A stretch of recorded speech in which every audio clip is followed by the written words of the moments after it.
Good evening, everybody. Hello, Dr. David Morgan. David, how are you? Hello, Chad. Wonderful. I Nice to see like you. your evening backdrop better than I like my evening backdrop. How's that?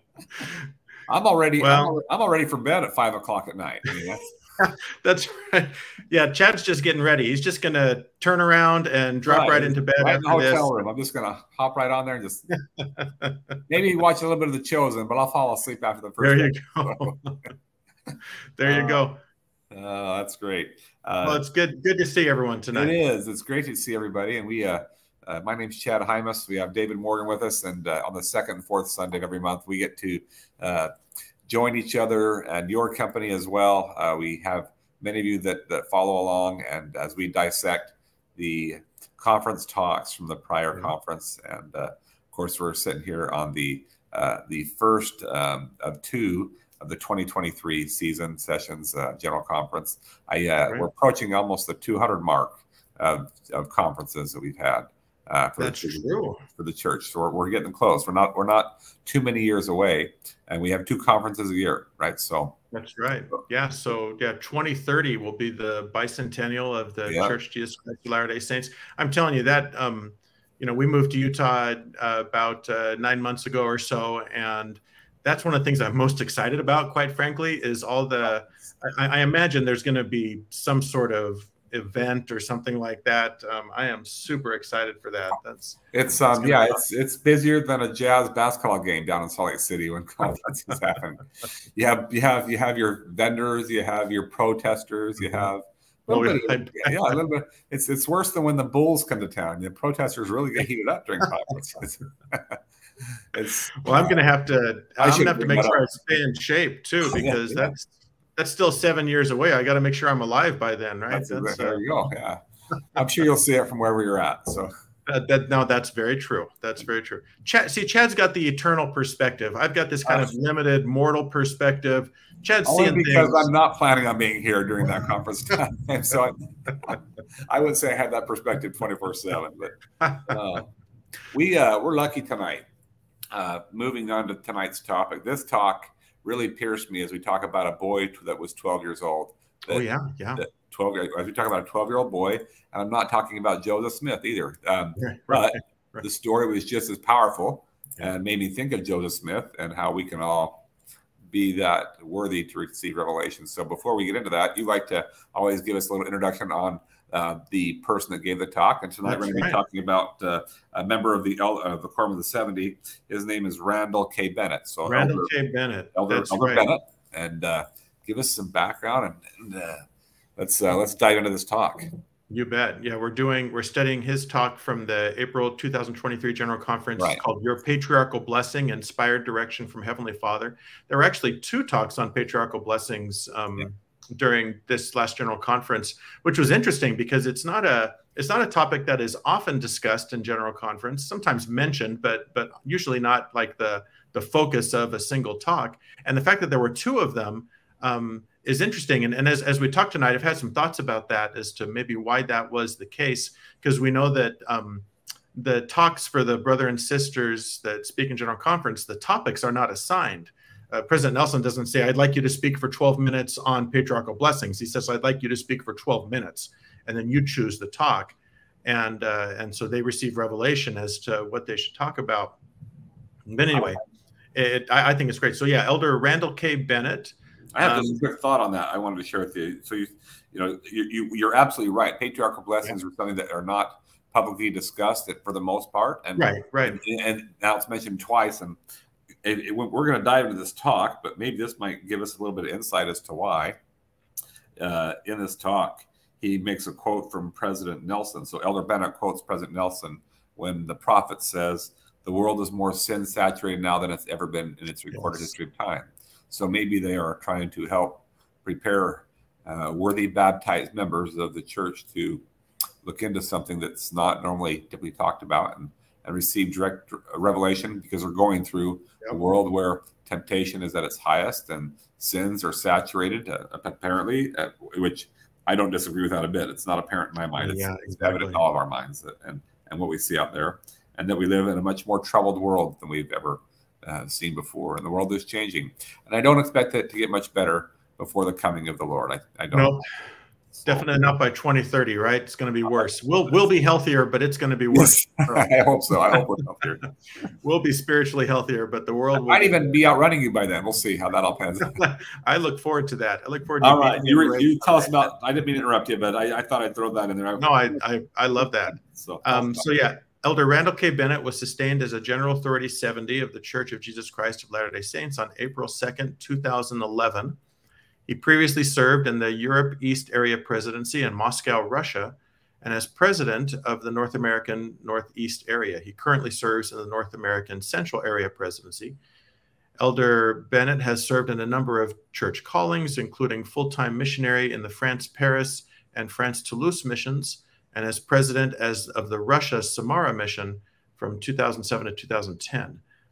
Elder Bennett earned a Doctor of Dental Surgery degree, so he's a dentist, from the University of Alberta, and a Master of Science specialty degree in orthodontics, so he can put your braces on, from Loma Linda University in California. During his professional career, Elder Bennett was involved in orthodontic treatment, research, teaching, and training.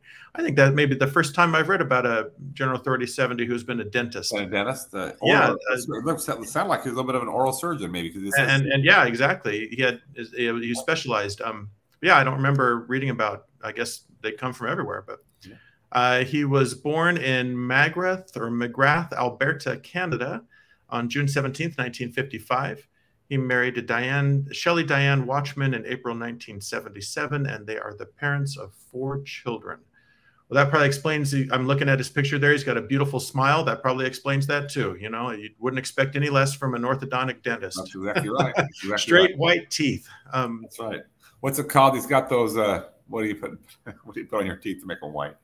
Oh yeah, yeah, exactly. Whatever I need it. So the white strips or something like that. Yeah, he's exactly. All right. So yeah, so the 12-year-old Chad that you referred to. Spoiler alert, but who was the 12-year-old? So Elder Bennett. It was him, right? Yes, Elder Bennett. But really pierced me is very seldom do you have a member of the church get up on the pulpit. Yeah. And do we hear about parents that are getting divorced? Totally agreed. So right off the bat, yeah. I'm so at age 11, he is being prepped by his mother and his father that the marriage is probably not going to last, and he is distraught, and needing some direction. And this kid is, I look at him as kind of maybe the prophet. He's got a special preparation about him. He's got a drive to find out more about his life. He's a worthy young man. He's a good young man. I mean, he's been prepped by, obviously we know that because he's a member of the Quorum of the 70 and he's been a mission prince. So we do know that he has been a great spirit child of our Father in heaven in a premortal life. And all those men have. That's why they're in those callings. They've been pre-called to be in those callings. So we know that he has a special spirit about him to be called to that leadership position. But I felt that at age 11, I don't know how old you were, Dave, when you got your patriarchal blessing. I was 14. The age, as mentioned here, the age does not matter at all. That's correct.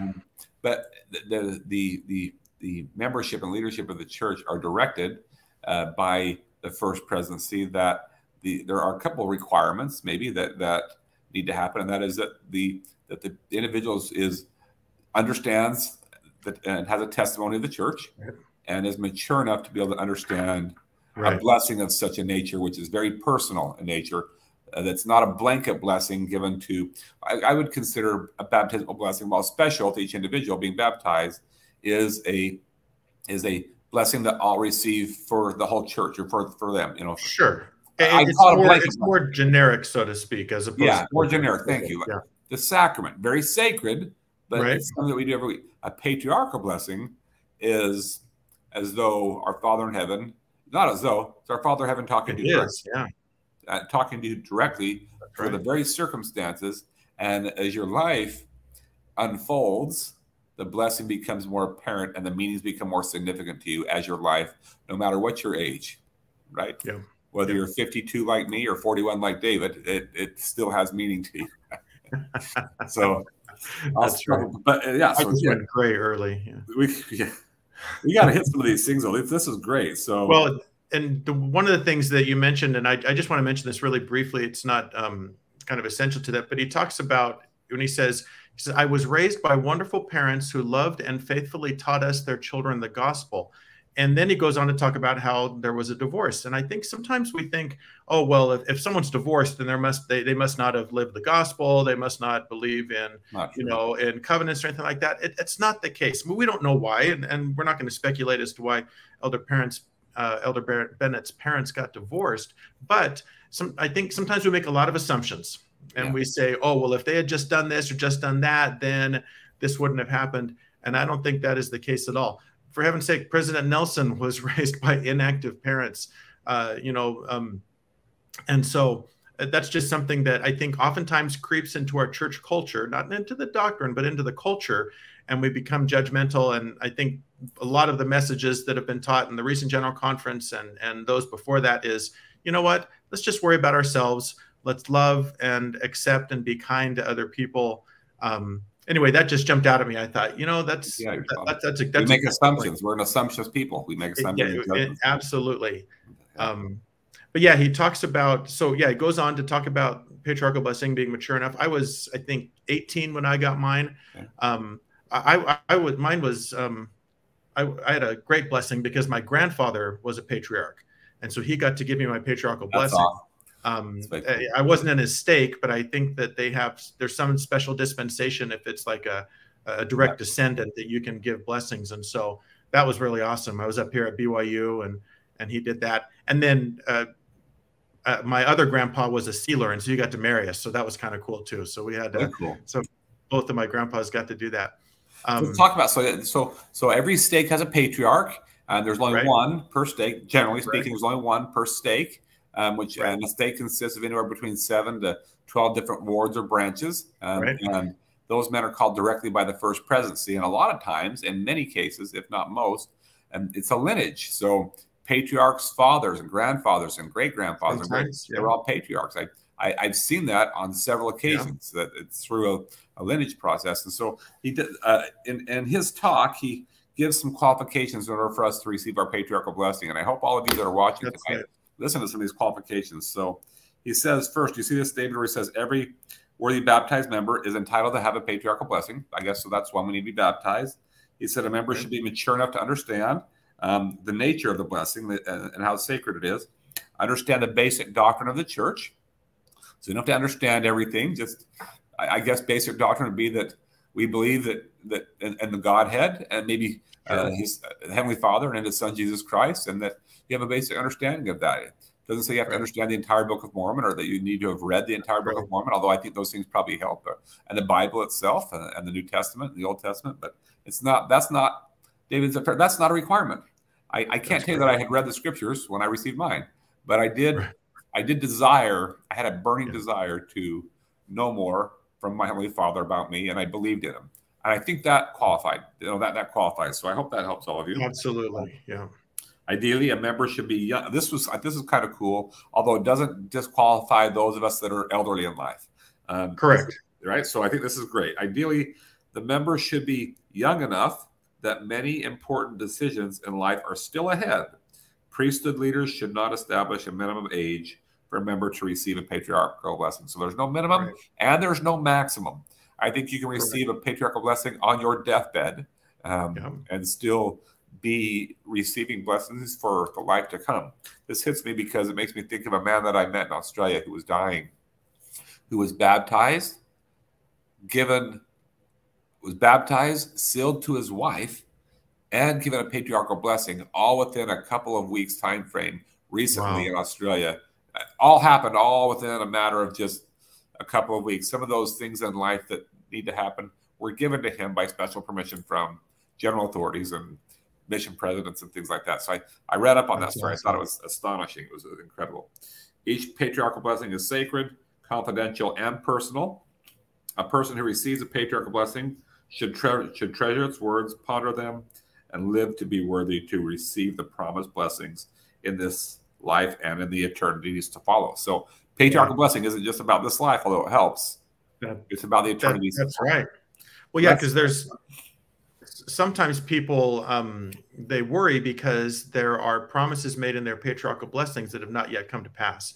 And sometimes people will, and one of the more common concerns with children and marriage. Yeah, And both of those things, right?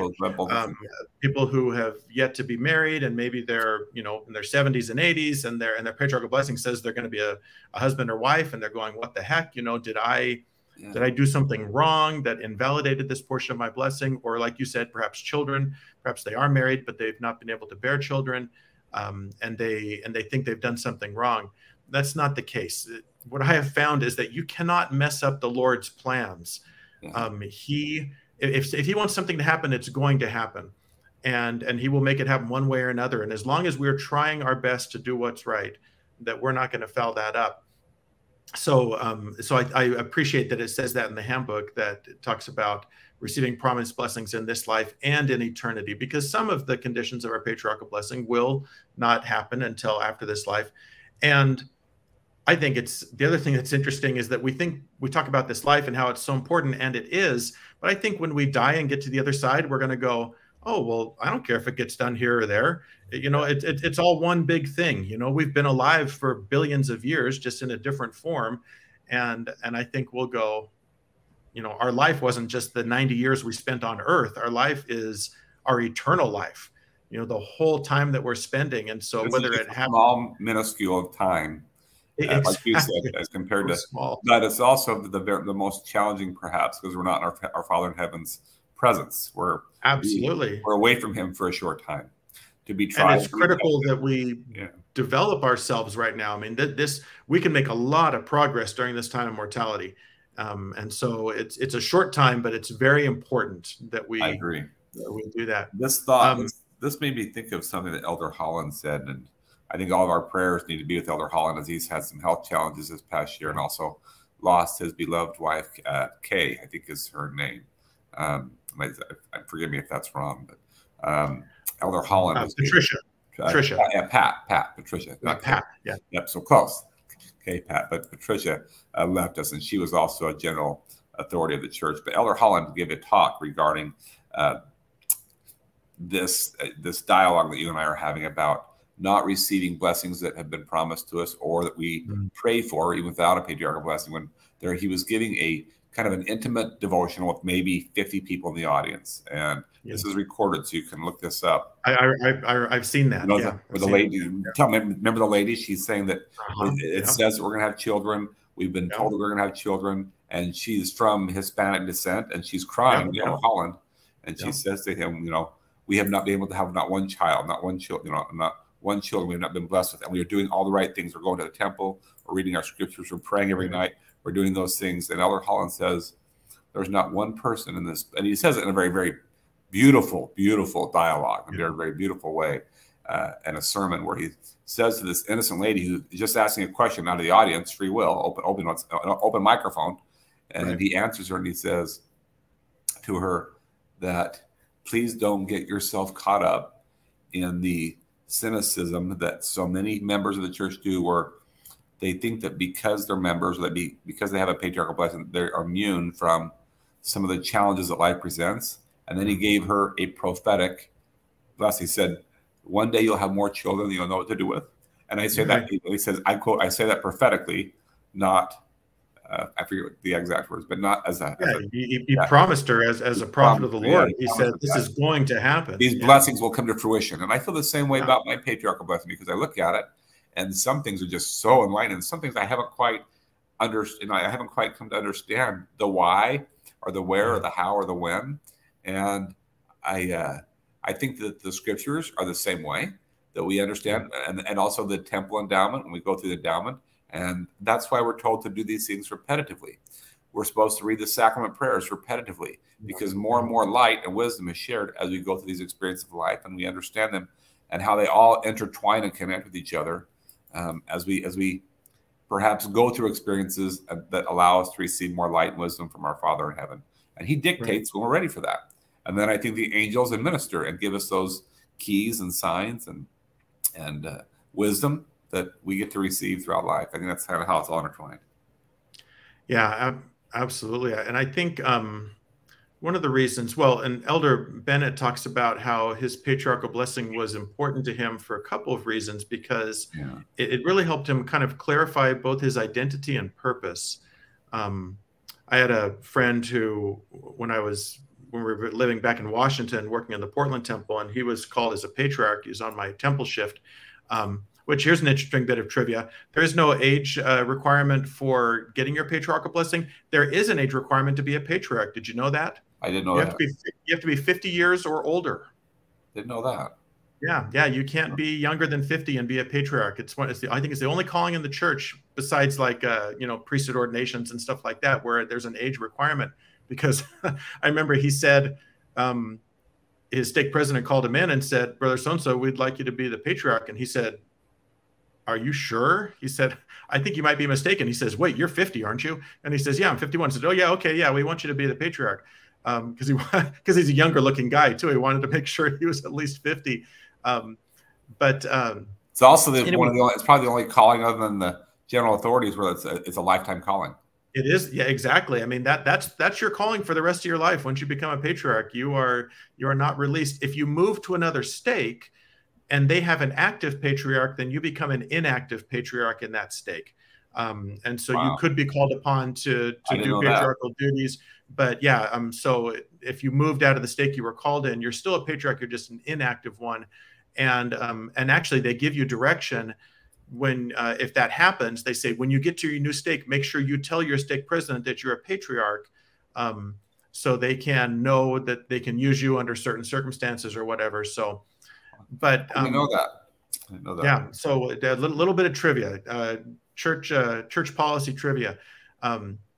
But so Elder Bennett talks about how it kind of clarified for him like who he was and what he was supposed to do on the earth. And I think that one of the greatest challenges that the rising generation is facing is a confusion of that, a confusion of identity, a confusion of who they are, and what their purpose is. I think there's just a lot of kind of wandering and who am I and what am I supposed to do?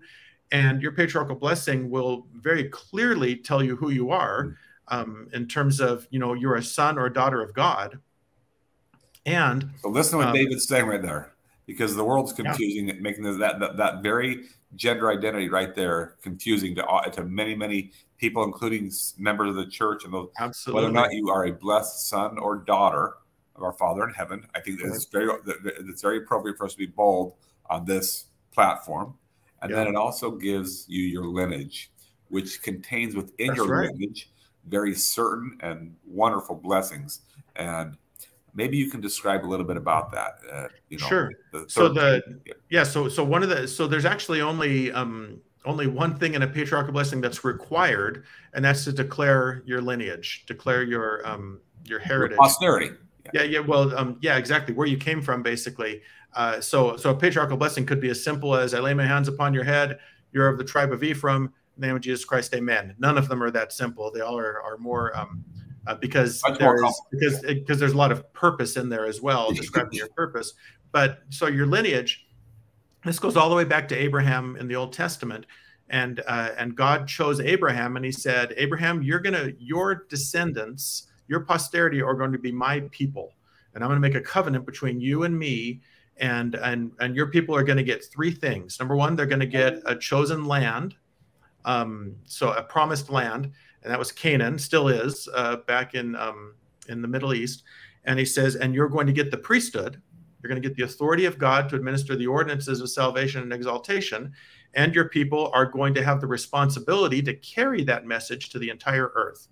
So anyone who's descendant of Abraham has all those rights and responsibilities. So when you get your patriarchal blessing, it will tell you what tribe you are from. So the tribes are broken up. You had Abraham, and then that promise was passed down to Isaac, his son, one of his two sons. And then Isaac passed the promise down to Jacob, who was later named Israel. And then Israel had a bunch of different sons who were divided into 12 tribes. And most of the tribes were his direct sons, with the exception of Ephraim and Manasseh. Those are his grandsons. Joseph got 2 portions of the birthright, and he divided them amongst his sons. So a lot of times, if you live in North America and you're Caucasian like Chad and I, a lot of times you're going to be descendant of the tribe of Ephraim. If you live other places, I had a friend who was a mission president in Mongolia, and he said man, they had lineages from every tribe of Joseph. They had Dan and Naphtali and Asher and Gad. I mean, he said they were all over the place. He so said, why is that important? Dave, tell us, why is it important that we know what our lineage is, or why is it important that we know, you're the tribe of Ephraim or Manasseh? Sure. Why is that important? If you study the Old Testament, you can find the different tribes had different responsibilities. And for example, one of Ephraim's responsibilities is missionary work, is to make sure that the gospel is spread throughout the earth, and that's a general responsibility of all the tribes. But you can go and you can study about them and figure that out. And it's also just important to know where you're from. That you are part of a. We all come from Adam and Eve, but what's in between that? What's yeah, exactly. That you're part of a noble heritage, right? That you're part of an important plan. You're not just here, just some rando who's just born and is going to live a life of anonymity. You have purpose. Yeah, exactly. You have a purpose to do, and I think, and your patriarchal blessing, not only declaring your lineage helps you understand that. You're like, wait, I am a son or daughter of Abraham, the prophet Abraham, who was covenanted with God to bless the entire earth. But not only that, here's all these things that the Lord has promised me that I can do. And if you read your patriarchal blessing, you're not only going to find promises to you, but you're going to find usually things that you are going to do in life. It's going to say, you're going to do this and you're going to do that. You're going to have these opportunities to bless the lives of others. And so on those days when you're feeling like, well, I just don't have any purpose, what's the point of me being here? Guess what? Pull out your patriarchal blessing. Or if you don't have it, go talk with your bishop or branch president and say, hey, what about getting my patriarchal blessing? Because that is a roadmap to understanding who you are and understanding what the Lord expects you to do while you're here. I think that's very, very fair. I love that. When I received my patriarchal blessing, I was going through, I was in seminary, and I think I was in middle school. And my parents were also, little did we know that they were going to finally get divorced. I think I was kind of in shock at that time, but they ended up getting divorced. But I can relate to this very, very well. And I needed some very, very strong direction. And I, as mentioned, even in this, it helped. He goes on to say about how it helped him prepare to go and serve a mission and to fulfill his purpose and his passion. And of course, he went on to be, despite his parents eventually divorced. It was a couple of years, I think, after he received his patriarchal blessing, if you read this talk, but his parents did eventually divorce, but he went on to find his eternal companion. Obviously, they're still married today, and he has served his purpose, notwithstanding any judgment to his parents that brought him up in righteousness. And they'll be credited for that, right? They prepared their son. Absolutely. So I want to give credit to his parents, because I think of my parents, and my parents are righteous people. For whatever reason, and not for me to judge, they got divorced. But I just see that this man,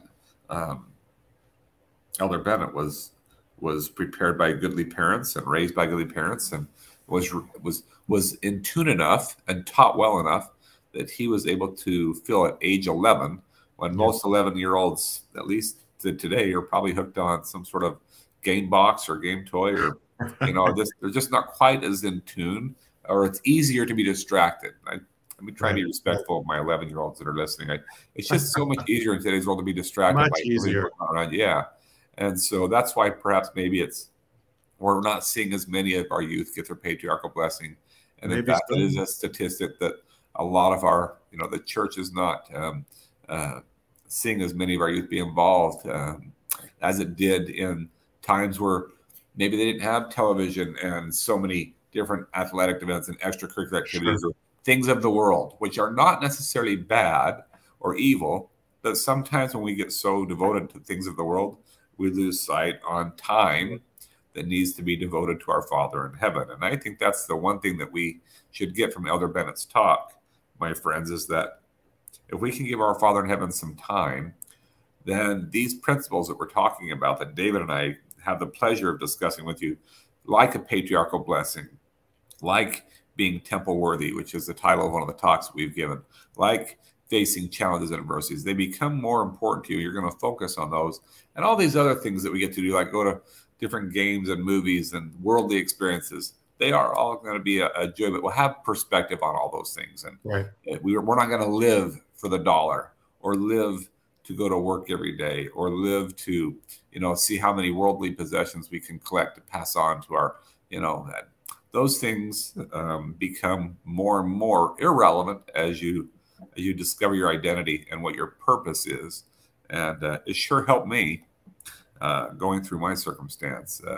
Or we've all gone through many circumstances, and I've gone through many, but one of the most challenging things is going through a life without limbs. And so to be able to have that blessing to guide me a little bit and to help me transform my mind, to wrap my head around what it's describing to me, it's become more and more easy to identify. Oh, and here I thought I was going to be a bishop. Oh, I'm not a bishop after all. I don't need to be a bishop to do. That's right. Yeah. So it's really it's powerful, very, very powerful. I just, as we finish up, I just want to read one paragraph from this. Oh, sure. Because it's really it gets to the heart of what you're just saying, Chad. Elder Bennett says, "Now, please don't misunderstand. I wasn't perfect. I made all sorts of mistakes. Oh, yeah. My eternal companion would confirm that I still do." Oh, yeah. It sounds like he's married to Shondell and Kristen too, right? But my patriarchal blessing helped me and continues to help me desire to do better and to be better. Frequently studying my patriarchal blessing increased my desire to withstand temptation. It helped me have the desire and courage to repent, and repentance increasingly became a joyful process. So I think that's just where he's saying the patriarchal blessings are something that can help us get through our lives. Chad, it's helped you. It's definitely helped me in my life, helped Elder Bennett, and it can help everyone understand who we are, what we're supposed to do, and how to get through the difficult times. So amen to that. Yeah. Well, thanks so much for all of you for joining us tonight. We enjoy this and hope you go to Onward Productions social media sites, and Shane and Mandy. We call him Shan. We call him the Shan. But Shane and Mandy, who have put this together. They're out of Montpelier, Idaho. They have had this format for many, many years, and it was a divine inspiration to do this. And they have many, many different, interviews and different videos that are on there to help us. Tons of content. Yeah, you go to their Facebook page or YouTube channel, you'll find tons of interviews with Chad and me and Brad Wilcox and Hank Smith, Ganel Condi, John By the Way. I mean, there's just a ton of Clint Pulvers on there, Dan Clark, just a bunch of people, very inspirational stuff. So yeah, go check it out. Onward Productions. Type that into YouTube, and you'll get a ton of free, excellent content. So absolutely, that's our plug for them. All right, everyone. Thanks for tuning in, and we'll see you next time. Have a good night.